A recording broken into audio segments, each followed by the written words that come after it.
What makes a customer experience unforgettable? Is it the seamless service, the personal touches, or the way it makes you feel truly valued? And here's the real challenge: how can we capture that same magic on social media?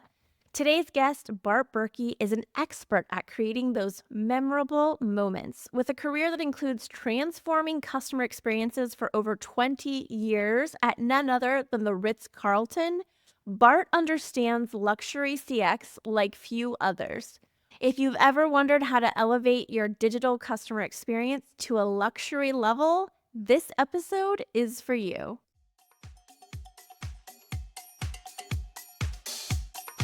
Welcome to the Social Media CX podcast, where social media meets customer experience and where all fires, no rainbows is the current reality for most brands. I'm Brooke Sellis, CEO of B Squared Media, and I'm on a mission to change that. Social media can be the MVP of your CX strategy, and I'm here to show you how.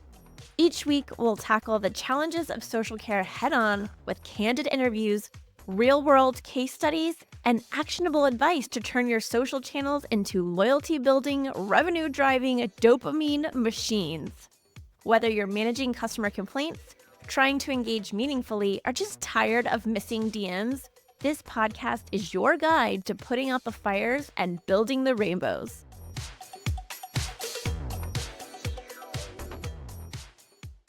Hey, everybody. Welcome to the very first Social Media CX podcast with me, Brooke Sellis, and today's guest, who is Bart Berkey. And you are going to want to hear what he has to say because we're going to answer the question, what makes a customer experience unforgettable, and how can we recreate that magic on social media? But first things first, let's welcome Bart to the show. Brooke, I am honored. I know we were talking about it months ago whenever you were on my show. Congratulations for making this happen. I knew you would. I love the topic. I knew you're going to be even more crazy successful in this podcast world. Thank you for including me. Oh my gosh, y'all. This is why Bart is my best friend and has been since we met each other, because he is just the best. You are the best, but you have a background that I think a lot of people will find impressive. I know I did, because you spent like 20 something years training and leading global teams at the Ritz Carlton. Yes, correct. And I feel like maybe it's just me, but when anyone hears the brand Ritz Carlton, we immediately think customer experience. Yeah, and that's what it's known for. Thinking about the culture of Ritz Carlton, when I joined Ritz Carlton, I had never been to a Ritz Carlton before. The first time I was there was when I interviewed. I had worked for Hyatt hotels. I had worked for other destination companies. And when I first went to a Ritz Carlton, it was impressive. And I thought I needed to be something that I wasn't. Let me just say it that way. And I'll share it with you just quickly. So it kind of sets the format and the tone for what we're going to be talking about. First day in the job, I got a haircut. I bought a new suit. My car was washed. I was ready to go. I wanted to say everything perfectly. I wanted to be everything perfect. The general manager on the first day invites me to have lunch with him in the employee cafeteria. Of course, I'm going to say yes. And it happens to be an early lunch, 11:30 in the morning. So he brings me down. He's introducing me to people in the employee dining room, and it's 11:30. Well, a housekeeper comes up and says, "Good morning, Mr. Berkey. We're glad you are our new director of sales and marketing. Good morning, Mr. Berkey." Well, that was the right thing to say. It was 11:30 in the morning. Before noon, you say good morning. Well, I wanted to be perfect. So I thought to myself, well, I know with Ritz Carlton, you say good morning, you say good afternoon, you say good evening, you say my pleasure. But I was there to have lunch, Brooke. I was here to have lunch, not breakfast. So I usually have lunch in the afternoon. So I did not say good morning back. I thought, should I correct that person? Should I say good morning anyway, but it wouldn't feel right? I got so twisted in my own mind that my response was so perfect. What do you think it was? What do you think I would have said, Brooke? I'm so excited to meet you or be here. Wow, that would have been lovely. That would have been appropriate. Yeah, I said nothing. I Um, said absolutely nothing. My response, I ghosted the response. I said nothing because I was so afraid of saying the wrong thing that I said nothing. ugh, I realized that, and I share the story, self-awareness. I share that story because it taught me a very valuable lesson. A week later, I found the housekeeper. I apologized. I said, "I'm so sorry. I was trying to be Ritz Carlton perfect. I was trying to be what I thought Ritz Carlton wanted from me and expected from me." I could have said, "Hey," and it would have been better. I could have said, "What's up, dude?" It would have been better. I could have high-fived that housekeeper. It would have been better. But me saying nothing was probably the worst thing that I could have not said in order to make a horrible first impression.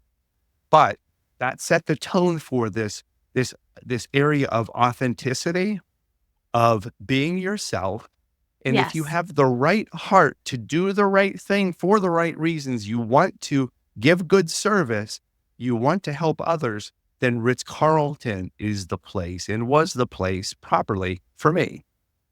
Ah, and can we just talk about authenticity? Because this is a word that we've been hearing a lot in marketing and sales, especially digital media, being your authentic self, showing up as your authentic self, making sure your content's authentic. But authenticity, in my mind, requires being vulnerable.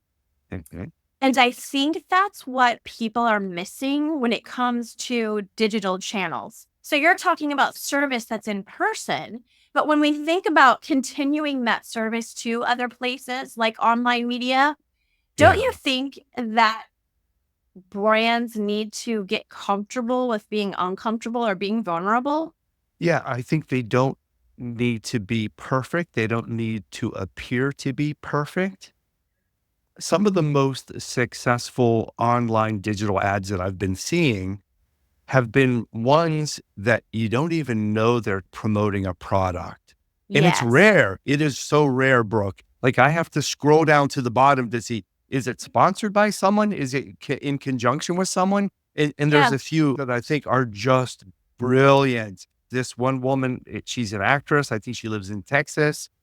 And she just has these great articulate stories of her life. But at a certain point, she inserted something about a product that meant something to her, and it was meaningful. She wasn't perfect.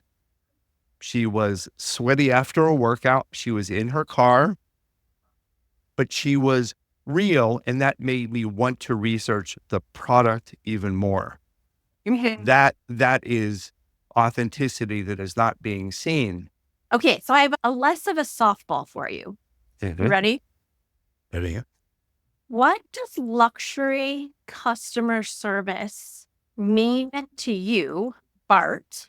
Yes. And how did Ritz Carlton set that standard? Yes. I believe the standard was set by the gentleman, one of the founders of Ritz Carlton. His name is Horst Schulze. He's probably 85, 86 years old right now. I believe he set the tone with, there was a few other people that were heavily involved, Bob Crosby, Irving Umler, and a few others. But they set the tone for Ritz Carlton by making a statement. And this was actually from an essay that Horst Schulze wrote when he was in, I believe, hospitality school, when he was 15 years old. He Wow. wrote an essay and it was referencing we are ladies and gentlemen serving ladies and gentlemen. Whoa. In Europe, he was being trained in, as the story goes, and I'm probably not going to get it totally right, but he was being trained in a restaurant and he was being trained, let's say, by the food and beverage director. And the food and beverage director was letting him know, watch the maitre d'. Watch how the tables respond to the maitre d'. Watch how the tables respond to the sommelier.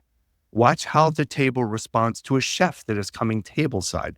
And again, this was a long time ago. This is when he was a young boy. And there was respect and admiration for the craft. There was excitement and appreciation for the service. That set the tone, I believe, for we can provide great service to you as a customer, but you are no better than me. You can have billions of dollars. I could be getting paid $20 an hour. You could have billions. You are no better than me. I am a gentleman and I am serving you as a lady. I have a profession. You have a profession. We just happen to be in different professions. My profession is to be able to give you service that is unexpected, anticipated, and I'm using the term over-delivered. I'm not asking you what you want, Brooke. I am not asking you to fill out a card on, well, tell me your favorite drinks, tell me your favorite alcoholic beverages, tell me your favorite snacks, tell me the names of your kids, tell me your birthday. I'm not asking for any of that, because if you got that and I asked that, to me, that's delivering. Over delivering would be listening and anticipating and overhearing to the point where, we can talk about your sister, Lauren, Brooke. Yes. Because I remembered that story. We can talk about what you've been doing fun with your husband. We can talk about the next trip. We can talk about the 30 people that are on your team. I'm probably not going to get all those things right, but we can talk about those things because I listened, I remembered, and I can over deliver. I can over deliver by listening, observing. I can over deliver. So I heard you say, these are if I were to sum it up into 3 themes, what I heard you say was personalization. Every person is that person. It doesn't matter if I'm there with a group of people. Brooke is Brooke, and she is there with her team of 30 or whatever, right? And each one of those people is their own person. I heard you mention emotional connection. Again, tell me if I'm wrong. And I heard you mention anticipating needs. Yeah. As you were telling that story about Fershel, I believe his name was, you were talking about, like, look at the emotional connection that the table has, anticipating the maitre d' and what they're going to say or do, anticipating the chef and the amazing works of art that they're going to present. Am I right?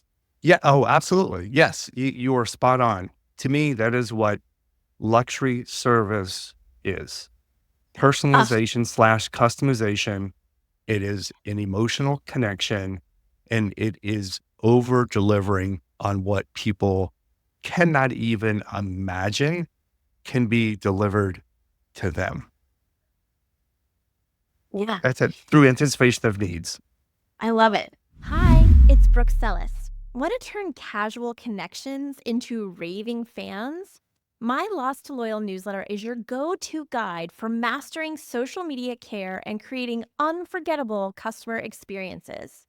Every month, I'll send you actionable tips, proven strategies, and the latest trends straight to your inbox. Don't just guess, know what works. Sign up now at bsquared.media/newsletter, and let's build loyalty together. Thinking of those themes, whatever we call them, how do you think that those principles of luxury service, like personalization, anticipation, emotional connection, translate to social media and digital interactions, especially now that you're getting into social media yourself? Yes. Outstanding. Brooke, there's a lot of different thoughts. If we just start with personalization or customization, I keep a little email folder with, I think the title of the email folder is Flubs, or it could be even Bart Berkey could be the name of the folder, or the name of the folder could be Clark Smarky, or the name of the folder could be Bartowski. Did you get the drift? Brooke Salatis, Breek Salatis, Brooke Brok. Okay. Flubs, in which people are trying to communicate with me electronically. They're trying to send me emails. They're trying to do newsletters, and they're getting my name wrong. The worst thing that I have seen in Brooke is it is dear insert name here. And I'm not Okay. kidding. I'm not Yeah. kidding. You are trying to personalize, customize, make me feel a certain way that all I am is an insert name here. That's it. Mhm. No, thank you. No matter what your product or service is, no, thank you. You know, Yeah. the 33 rule, you can get my attention within the first 30 seconds. Keep on asking me questions every 3 minutes to keep me engaged. You just lost me at the first 3 seconds. I love that. You get me in 30. Say that one more time. Emphasize that. It's a sales training tool. It is the 33 rule, meaning you have 30 seconds. And there's different things about making a first impression, but this is when a seller and a buyer are together. The Mhm. first 30 seconds, you need to capture the attention of the buyer, the first 30 seconds. If you don't, you're going to lose them. In order to keep them engaged, every 3 minutes, making sure that you are redirecting and asking them a new question to keep them engaged and for you to be able to keep identifying what those needs are. So you can establish, yes, of course, rapport, but you can also then be able to establish an emotional connection. And then you're asking questions that will allow you to deliver above and beyond, deliver the plus, deliver the unexpected, deliver the over delivering. Yes. I constantly explain social care when I'm talking about it because a lot of people don't understand the term social care or Mhm. social media customer care or social media customer service, whatever you want to call it, social media customer support. It has a million names, but ultimately it's what you are talking about. It's consultative selling. You are Yes. just making that first connection and introduction, making sure that you're valuable and helpful, and then asking questions so that you can sell them the right thing or give them the right information, which leads to brand reputation. And it's Yes. really Okay. different, right? Online than it is in person, in my opinion. Certainly, you're making an impression via customer care, social care, the area of your expertise and B Squared Media's expertise. There are times where you know what a robotic answer is going to look like. You know Exactly. when something is being AI generated. Mhm. And I believe you also know when you're talking to a person. I'll give you another quick example, Brooke, when we're talking about authenticity. I was involved with a call. I signed up for it, and it was supposed to be this speaker that was giving all these great secrets. You know, you can be a $10 million speaker if you're a $1 million speaker. And I'd like to continue to learn. So I'm watching this, and this person is acting like it is live. Everything from the pre-emails was live. Join XYZ person live from Hawaii, live from Hawaii, live, live. So there, the recording goes. Obviously, it was pre-recorded because the time for me on the East Coast meant that it would have been pitch dark in Hawaii Oh, at 3 a.m. in the morning when it's 8 a.m. for East Coast, whatever the case mhm. was, it would have been pitch dark. And so I'm thinking like, oh, I'm going to figure this out. I'm going to put, oh, so where's everyone from? Oh, hello, Vermont. Oh, hello, Pennsylvania. Hello, New Hampshire. Hello, Massachusetts. Oh, hello, Maine. And I'm putting in, is this live or is this recorded? And no response. And it doesn't immediately go into the chat. And I'm like, son of Awesome. a gun. If it's recorded, all due respect, hey, look, fine. You're not going to be awake, perhaps, or ready to do a call for 8 a.m. East Coast, 5 a.m. or 4 a.m. or whatever time it would be in Hawaii. Just say that it's pre recorded. Don't be misleading. Because as soon as I got that sense, I'm like, thank you. No, thank you. So authenticity, goodness gracious, it can really destroy reputation. It can really, I mean, and there's so many examples in social media, Brooke, and I know you see them every single day, that something sounds too good to be true, or it's so salesy, or everyone in the comment is putting, it's a scam. It's a scam. It sounds too good to be true. It's a scam. You can destroy your company's reputation very, very easily by those little type of technological twists and you're trying to save things with technological efficiencies, perhaps with bots, perhaps with pre-recorded things, just be honest. This is an automated response. Fine. This is a pre-recorded session. Fine. But it doesn't have the same flavor and feel, Brooke, of what you and your team are doing with regard to social care. So I'm so proud that you have this, that you have started this, that you are realizing that it is uniquely incredible and so needed, so needed. I couldn't agree more. I want to give you a scenario and I want you to put your trainer hat on because you're still going around the globe, really, and training all these really big, amazing brands how to deliver exceptional customer experience. So, whichever brand it is, I want you to imagine this scenario. A frustrated customer is Mhm. tweeting or Xing or whatever you're going to call it. I'm going to call it tweeting, is tweeting at the brand and they're frustrated about something. When you're training these teams of people to deliver this exceptional customer service, how would you recommend that brands respond to this, not just to solve the issue, but to maintain loyalty or to gain loyalty? Okay. 3 words. Ready? Write them down. Okay. Tell me more. I mean, that is yes. Simple. Well, Right? Isn't that the answer? Tell me more. You don't need to start off by saying, I'm so sorry. You don't need to claim responsibility because perhaps maybe it wasn't you. Maybe your company did not make the error and someone is tweeting at you or Xing at you or communicating at you saying, I have a problem. Tell me more. Sometimes, and I think probably all the time, people just want to be listened to and heard.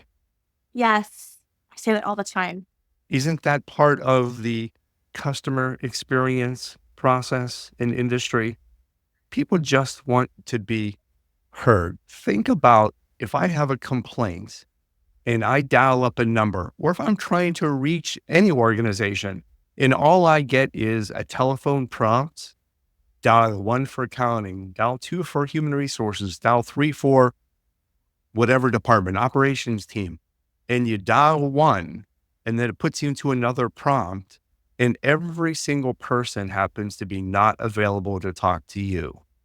Or let's say you have a flight, Brooke, and it was horrible. Let's say not just delays, but just say nasty, nasty flight attendants.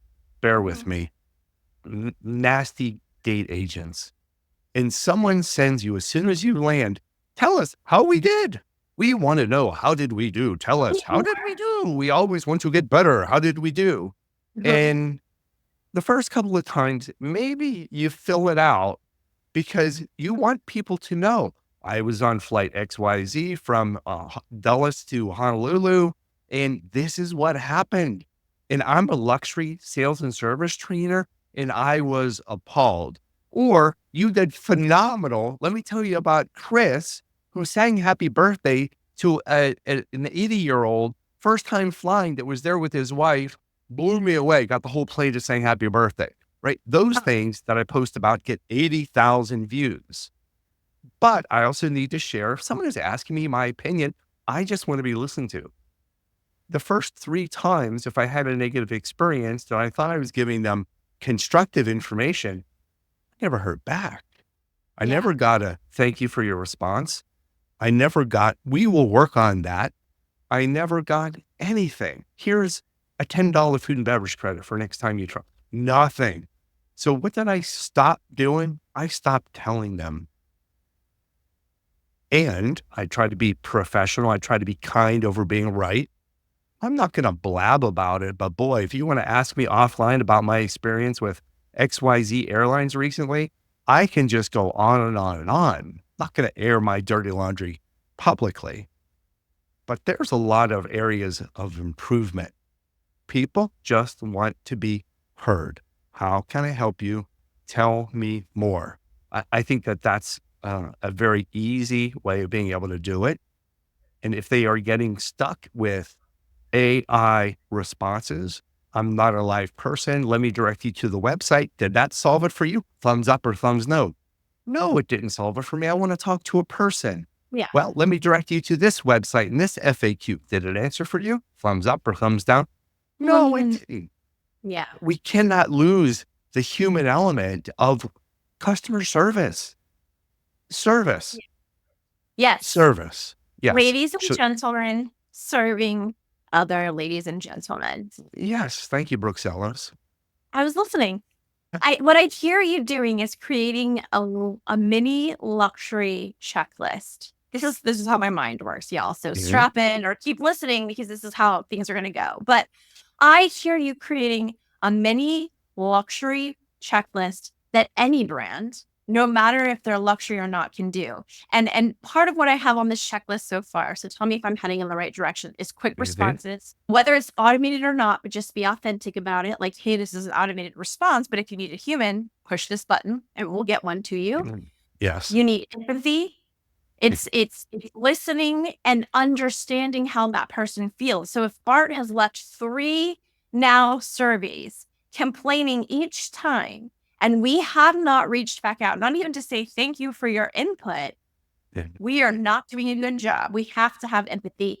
And then there's that like personalization, customization, tailored solution, consultative selling, whatever you want to call it, that comes into play. Once I've listened enough, once I've said, tell me more enough, I now can create a tailored solution for you, which makes you feel brand love or loved by the brand.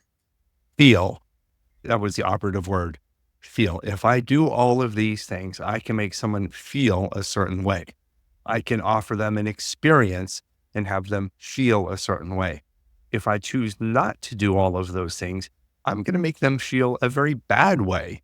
And if they aren't feeling good about their interaction, they're going to tell more people about their negative experience. They're not going to rebook. They're not going to recommend. They're not going to refer. It is not going to help anything. Yet, I can tell you about a phenomenal experience with a car rental company that solved the problem. And I will tell everyone about the situation. I wrote a comment card to the person's boss. I wrote a handwritten note to the person who handled this. It went on and on and on and on. And even though they made a mistake, National Car Rental, you fixed it and you made me feel really good about how you fixed the problem. You fixed it. Thank you. Thank you. Are we just talking about the human condition? I mean, in any relationship, we want to be seen, we want to be heard, we want to be understood, and in some cases, we want to be helped. Agreed. Brooke, how many times do you think I've said your name? 20, at least. But it's meaningful. I mean it. I'm not doing it unauthentically. I'm doing it because I have that connection with you, just like you're referencing and you're calling me Bart. So one, people want to hear their name. They want to be listened to. They want to be understood. They don't necessarily need everything fixed for them, but they want to be listened to and understood. It doesn't always have to apply to luxury either. I think if you're listening or watching this right now, one thing that you can take away, if you haven't already written down pages of notes, or at least written down, tell me more, is to reflect on your own digital media channels and your own customer experience there. Are you elevating that experience? Are you doing it the Ritz Carlton way? Ladies and gentlemen, serving ladies and gentlemen, right? If you want more on this, we're going to deep dive into it on the next 2 episodes just with me. But I have so many pages of notes right now that we're going to have a lot to talk about and go through. But I want you to also think about Bart's experience with the Ritz Carlton and apply it to yourself, because a hotel concierge, that person, that go-to person who's there telling you, I'm so happy to serve you. How can I serve you? Tell me more, is exactly what your social media team can and should be. Bart, you've been amazing. I've loved all the stories. I always love soaking up your experience and your knowledge. For people who want to connect with you and want to read your book or find out more about your company, most people don't. Find out about the training that you do. Where can they find you? How can they connect with you? All the good things. Oh, you're very nice to ask. All right. It's very easy. Most people don't. All one word, no apostrophe.com. You'll find my contact information. It's Bart, B-A-R-T, Berkey, B-E-R-K-E-Y. I am blessed to be the only Bart Berkey in the world. So I'm easy to Google and find. So in addition to sales and service training, I do keynote presentations all around the globe. And send me a note. Let me see how we can help deliver better service for your organization, better selling for your organization, better engagement for your organization. Bart, thank you so much. And thank you, like, to the moon and back for being my first guest. It really means a lot to me. Thank you, You're welcome. everybody, for tuning in. More goodness to come. We have a lot to unpack from Bart's advice, which we'll do in the next 2 episodes. Until then, we'll see you next time. Thanks for tuning in to the Social Media CX podcast. If you loved today's episode, don't forget to subscribe, leave a review, and share it with someone who needs to up their social care game.